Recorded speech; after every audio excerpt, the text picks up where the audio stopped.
بسم اللہ الرحمن الرحیم۔ خالد بن ولید رضی اللہ تعالیٰ عنہ ایک ایسے صحابہ رسول کی داستان ہے جس نے اسلام قبول کیا تو آپ جناب حضور اکرم صلی اللہ علیہ وآلہ وسلم نے سیف اللہ یعنی اللہ کی تلوار کے خطاب سے نوازا۔ آپ چند ہزار مجاہدین اسلام کے ساتھ نکلے اور لاکھوں کی دشمن فوج کا مقابلہ کر کے اسلام کا پرچم کریا کریا نگر نگر سر بلند کیا۔ آپ کے نام سے اسلام دشمن قوتیں گھبرا جایا کرتی تھی۔ آپ جس ملک پر بھی حملہ کرتے وہاں فوجیں دوڑ جایا کرتی تھی۔ آپ کو ہمیشہ اللہ تعالیٰ نے عزت بخشی، آپ فتح یاب ہوئے، آپ کا نام ہمیشہ سنہری حروفوں میں لکھا گیا۔ تو آئے چلتے ہیں خالد بن ولید کی کہانی کی طرف۔ یہ ناول، یہ داستان ایمان فروز ہے۔ تو آئے چلیں۔ خالد بن ولید رضی اللہ تعالیٰ عنہ۔ قسط نمبر 15۔ قلعے میں عورتوں اور بچوں کے ساتھ صرف ایک مرد تھا۔ یہ تھے عرب کے مشہور شاعر حسان بن ثابت۔ فیہ رضی اللہ تعالیٰ نے حسان سے کہا کہ نیچے ایک مشکوک آدمی مشکوک انداز میں دیوار کے ساتھ ساتھ جا رہا ہے، مجھے شک ہے وہ یہودی ہے۔ صفیہ نے حسان سے کہا تم جانتے ہو حسان، بنو قرظہ نے دوستی کا معاہدہ توڑ دیا ہے، یہ شخص مجھے یہودیوں کا مخبر معلوم ہوتا ہے۔ بنو قرظہ پر ہم عقب سے حملہ کریں گے تاکہ ہمارے مردوں کی توجہ خندق سے ہٹ جائے اور وہ پیچھے آ جائیں۔ یہودیوں کے پاس ہمارے مردوں کو مورچوں سے نکال کر پیچھے لانے کا یہ طریقہ کارآمد ہوگا۔ وہ ان قلعوں پر حملے شروع کر دیں گے جن میں عورتیں اور بچے ہیں۔ نیچے جاؤ حسان، اللہ تمہارا نگہبان ہو، اس شخص کو للکارو، اگر وہ واقعی یہودی ہے تو اسے قتل کر دو۔ خیال رکھنا کہ اس کے ہاتھ میں برچھی ہے اور اس کے چوہے کے اندر تلوار بھی ہوگی۔ اے عظیم خاتون، حسان شہر نے کہا، کیا آپ نہیں جانتی کہ میں شاعر ہوں جو صرف جوش دلا سکتا ہے، جوش میں آ نہیں سکتا۔ شہر سے توقع نہ رکھو تاکہ وہ آدمی کے مقابلے میں جائے، اور اتنی دلیری سے قلعے تک آ گیا۔ مورخ ابن شام اور ابن قطیع نے لکھا ہے کہ عرب کے عظیم شاعر کا یہ جواب سن کر رسول اکرم کی پھوپھی صفیہ نے اسے غیر آلود نظروں سے دیکھا اور ایسے طیش میں آئی کہ خود اس مشکوک آدمی کو پکڑنے کے لیے یا مارنے کے لیے چل پڑی، لیکن یہ نہ دیکھا کہ ایک مسلح مرد کے مقابلے میں جاتے ہوئے ان کے ہاتھ میں کون سا ہتھیار ہے۔ وہ جلدی میں جو ہتھیار لے گی وہ برچھی نہیں تھی، تلوار نہیں تھی، وہ ایک ڈنڈا تھا۔ صفیہ رضی اللہ تعالیٰ دوڑتی باہر نکلی اور اس مشکوک آدمی کے پیچھے جا کر رکی جو دیوار کے ساتھ ایک جگہ کھڑا اوپر دیکھ رہا تھا۔ کون ہے تو؟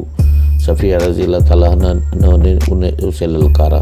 مشکوک آدمی نے بدک کر پیچھے دیکھا۔ اگر وہ کسی غلط نیت سے نہ آیا ہوتا تو اس کا انداز کچھ اور ہوتا، مگر اس نے برچھی تان لی۔ حضرت صفیہ نے اس کا چہرہ دیکھا تو کوئی شک نہ رہا، وہ یہودی تھا اور وہ قرظہ کا ہی ہو سکتا تھا۔ اسے یقین تھا کہ ایک عورت اور وہ بھی ایک ڈنڈے سے مسلح اس کا کچھ نہیں بگاڑ سکے گی۔ تجھ پر خدا کی لعنت ہو، صفیہ رضی اللہ تعالیٰ عنہ نے للکار کر کہا، کیا تو نے بنو قرظہ کا مخبر نہیں ہے؟ محمد کی پھوپھی یہاں سے چلی جا۔ یہودی نے کہا، کیا تو میرے ہاتھوں مرنے آئی ہے؟ ہاں، میں بنو قرظہ کا آدمی ہوں۔ پھر تو یہاں سے زندہ نہیں جائے گا۔ یہودی نے کہا لگایا برچھی اور بڑھ کر برچھی ماری۔ جس تیزی سے برچھی آئی تھی اس سے زیادہ تیزی سے صفیہ رضی اللہ تعالیٰ عنہ ایک طرف ہو گئی۔ یہودی کا بار خالی گیا تو وہ سنبھل نہ سکا، وہ آگے کو جھکا اور اپنے بڑھتے ہوئے قدموں کو روک نہ سکا۔ صفیہ نے پوری طاقت سے اس کے سر پر ڈنڈا مارا۔ ایک عورت کے بازو میں خدا کا قہر آ گیا تھا۔ یہودی رک کر سیدھا ہوا لیکن اس کا سر ڈولنے لگا۔ پھر رضی اللہ تعالیٰ عنہ نے اسے سنبھلنے کا موقع نہ دیا اور اس کے سر پر پہلے سے زیادہ زور سے ڈنڈا مارا۔ اب یہودی کھڑا نہ ہو سکا، اس کے ہاتھوں سے برچھی گری، پھر اس کے گھٹنے زمین سے لگے۔ پھر نے اس کے سر پر جس سے خون بہہ کر اس کے کپڑے لال کر رہا تھا ایک اور ڈنڈا مارا۔ وہ جب بے ہوش ہو کر لڑک گیا تو صفیہ اس کے سر پر ڈنڈے مارتی چلی گئی جیسے زہریلے ناگ کا سر کچل رہی ہو۔ صفیہ رضی اللہ تعالیٰ عنہ نے اس وقت ہاتھ روکا جب یہودی کی کھوپڑی کچلی گئی اور اس کا جسم بے حس ہو گیا۔ صفیہ رضی اللہ تعالیٰ عنہ قلعے میں چلی گئی۔ احسان صفیہ رضی اللہ تعالیٰ عنہ نے اپنے شاعر احسان سے کہا، میں وہ کام کر رہی ہوں جو تمہیں کرنا تھا، اب جاؤ اس جودی کا ہتھیار اٹھاؤ اور اس کے کپڑے کے اندر جو کچھ ہے وہ بھی لے آؤ۔ میں عورت ہوں، کسی مرد کے کپڑوں کے اندر ہاتھ ڈالنا ایک عورت کے لیے مناسب نہیں، چاہو تو یہ مال غنیمت تم لے سکتے ہو، مجھے اس کی ضرورت نہیں۔ اللہ آپ کی عصمت و عفت کی حفاظت کرے۔ احسان نے شہروں کی مسکراہٹ سے کہا، مال غنیمت کی ضرورت مجھے بھی نہیں، اور احسان وہاں سے کھسک گیا۔ وہ شاید کہنا یہ چاہتا تھا کہ اس میں اتنی ہمت نہیں کہ کچلی ہوئی کھوپڑی والی لاش کو ہاتھ لگائے۔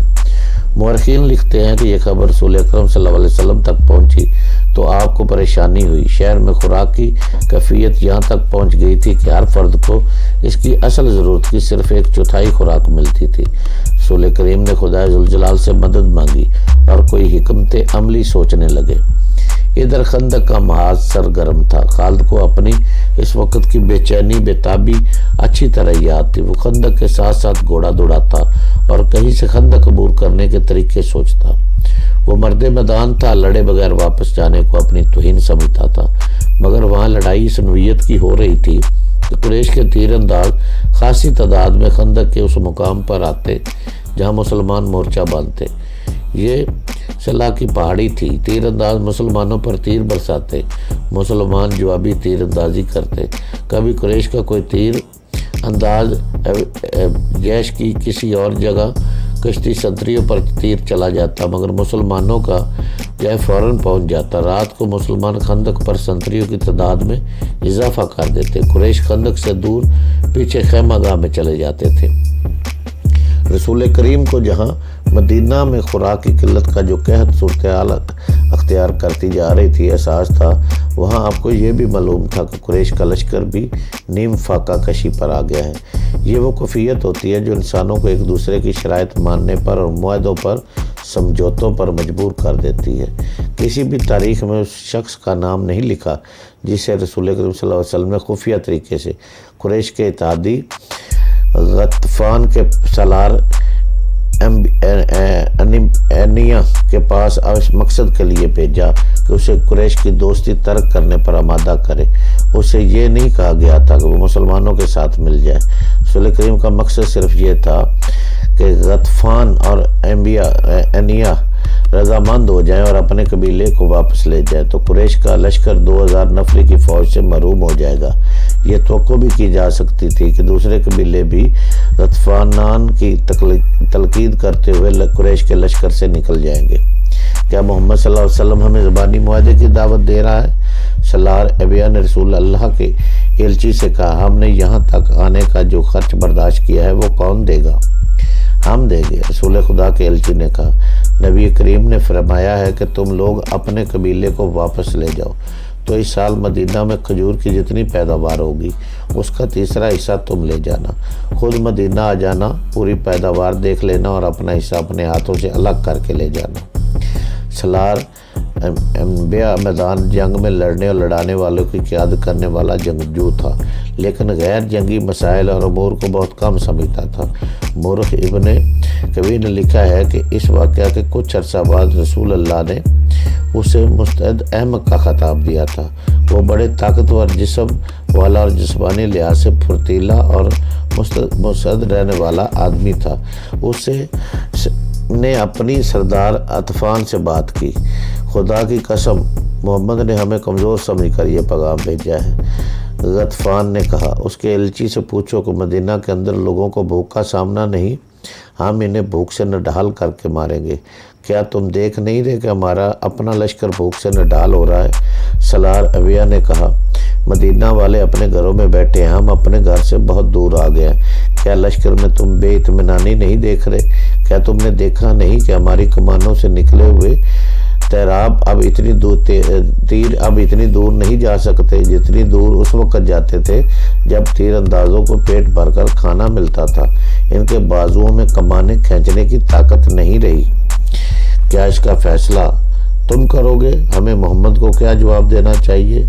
غطفان نے پوچھا، یا میں فیصلہ کروں گا جو قبیلے کا سردار ہوں؟ خدا کی قسم میدان جنگ میں جو فیصلہ میں کر سکتا ہوں وہ تم نہیں کر سکتے، سالار نے کہا۔ اور میدان جنگ سے باہر جو فیصلہ تم کر سکتے ہو وہ فیصلہ میری عقل نہیں کر سکتی۔ میری عقل تلوار کے ساتھ چلتی ہے، مگر یہاں میری فوج کی تلواریں اور برچھیاں ہمارے تیر مایوس ہو گئے۔ ہم خندق کے پار نہیں جا سکتے، ہمیں محمد کی بات مان لینی چاہیے۔ اور انہوں نے رسول کریم کی بات مان لی۔ ایلچی امید افزا جواب لے کر آ گیا۔ اسے قریش کا کوئی آدمی نہیں دیکھ سکا تھا، کیونکہ غطفان کی فوج معاشرے کے کسی اور مقام پر تھی۔ اللہ کے رسول کے خلاف کون بول سکتا تھا؟ مگر آپ نے اسلام کی تعلیمات کے عین مطابق اپنے سرکردہ ساتھیوں کو بلایا اور انہیں موقع دیا۔ کسی کو آپ کے فیصلے سے اختلاف ہے تو وہ بولے۔ آپ ایک شخص کا فیصلہ پوری قوم پر ٹھوسنے کے قائل نہ تھے، چنانچہ آپ نے سب کو بتایا کہ آپ نے غطفان کو کیا پیشکش کی ہے۔ نہیں، آپ کے فیصلے کے خلاف 2-3 آوازیں اٹھی۔ ہماری تلواریں جن کے خون کی پیاسی ہیں، خدا کی قسم ہم انہیں اپنی زمین کی پیداوار کا ایک دانہ بھی نہیں دیں گے۔ جنگ تو ہوئی نہیں، ہم لڑے بغیر کیوں ظاہر کریں کہ ہم لڑ نہیں سکتے؟ اس کی تائید میں کچھ آوازیں اٹھی۔ ایسی دلیلیں دی گئی جنہیں رسول اللہ صلی اللہ علیہ وسلم نے اس لیے قبول فرمایا کہ یہ اکثریت کی آواز تھی۔ آپ نے اپنے ایلچی کو دوبارہ غطفان انبیاء کے پاس نہ بھیجا، لیکن آپ نے سب پر واضح کر دیا کہ تدبر اور حکمت عملی کے بغیر معاشرہ نہیں توڑا جا سکے گا۔ خدا حق پرستوں کے ساتھ تھا۔ رسول کریم نے اپنے اللہ سے مدد مانگی، جو ایک انسان کے روپ میں آپ کے سامنے آ گئی۔ یہ تھے نعیم بن مسعود۔ ان کا تعلق غطفان کے قبیلے کے ساتھ تھا۔ نعیم سرکردہ شخصیت تھے۔ خدا نے انہیں غیر معمولی دماغ عطا کیا تھا۔ 3 اہم قبیلوں قریش، غطفان، بنو قطیع پر ان کا اثر و رسوخ تھا۔ ایک روز نعیم، جو قبیلہ غطفان میں تھے، مدینہ میں رسول خدا کے سامنے آن کھڑے ہوئے۔ خدا کی قسم، تو قبیلہ غیر کا ہے۔ رسول اللہ نے فرمایا، تو ہم میں سے نہیں، تو یہاں کیسے آ گیا؟ میں آپ میں سے ہوں، نعیم نے کہا۔ مدینہ گواہ موجود ہے، میں نے درپردہ اسلام قبول کر لیا ہے۔ اپنے قبیلے کے ساتھ اس مقصد کے لیے آیا تھا کہ آپ کے حضور حاضر ہو جاؤں گا، مگر موقع نہ ملا۔ پتہ چلا کہ آپ نے میرے قبیلے کے سردار اور سالار کو قریش سے دوستی ترک کر کے واپس چلے جانے کا پیغام بھیجا تھا، اور آپ نے اس کا معاوضہ بھی بتایا تھا۔ آپ نے بات کو مزید آگے نہ بڑھایا۔ اللہ کی تجھ پر رحمت ہو۔ رسول خدا نے پوچھا، کیا تو بات کو آگے بڑھانے آیا ہے؟ نہیں میرے اللہ کے سچے نبی، نعیم رضی اللہ تعالیٰ عنہ نے کہا، مجھے آپ ہی کے قدموں میں آنا تھا۔ اہل مدینہ پر مشکل کا وقت آن پڑا ہے، میں اپنی جان لے کر حاضر ہوا ہوں۔ یہ حضور کے اور اسلام کے شدائیوں کے جس کام آ سکتی ہے، حضور کے قدموں میں پیش کرتا ہوں۔ اپنے لشکر میں سے چھپ چھپ کر نکلا ہوں۔ خندق میں اتر تو گیا، لیکن سنتریوں کی موجودگی میں اوپر آنا خودکشی کے برابر تھا۔ اوپر چڑھنا ویسے بھی محال تھا۔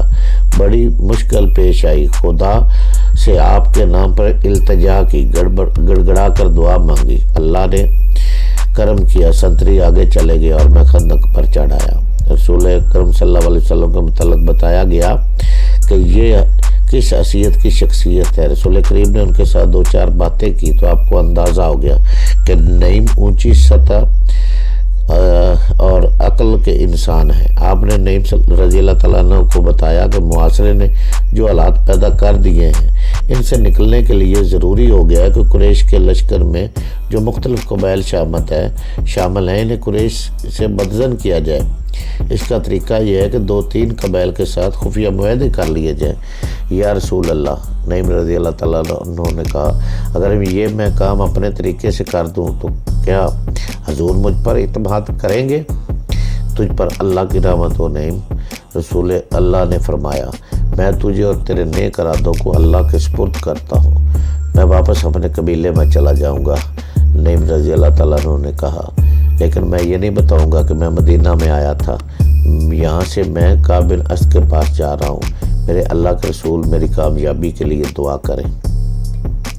مدینہ میں رات کو پہرے بڑے سخت تھے۔ پیچھے کی طرف خندق نہیں تھی، ادھر پہاڑیوں نے قدرتی دفاع مہیا کر رکھا تھا۔ ادھر پہرےداروں اور گشتی سنتریوں کی تعداد زیادہ رکھی گئی تھی، اور شہر کے کسی آدمی کا بھی ادھر جانا بڑا مشکل تھا۔ رسول اکرم نے نعیم کے ساتھ ایک آدمی بھیج دیا تھا تاکہ کوئی سنتری انہیں روک نہ لے۔ یہ آدمی نعیم رضی اللہ تعالیٰ عنہ کو مدینہ سے باہر تک چھوڑ کر واپس آ گیا۔ رات کا پہلا پہر تھا جب نعیم رضی اللہ تعالیٰ عنہ بنی قرطیہ کی بستی میں کعب بن اسد کے دروازے پر پہنچا۔ دروازہ خلام نے کھولا۔ تم مجھے اچھی طرح جانتے ہو نا کعب؟ نعیم نے پوچھا۔ نعیم بن مسعود کو کون نہیں جانتا؟ کعب نے کہا۔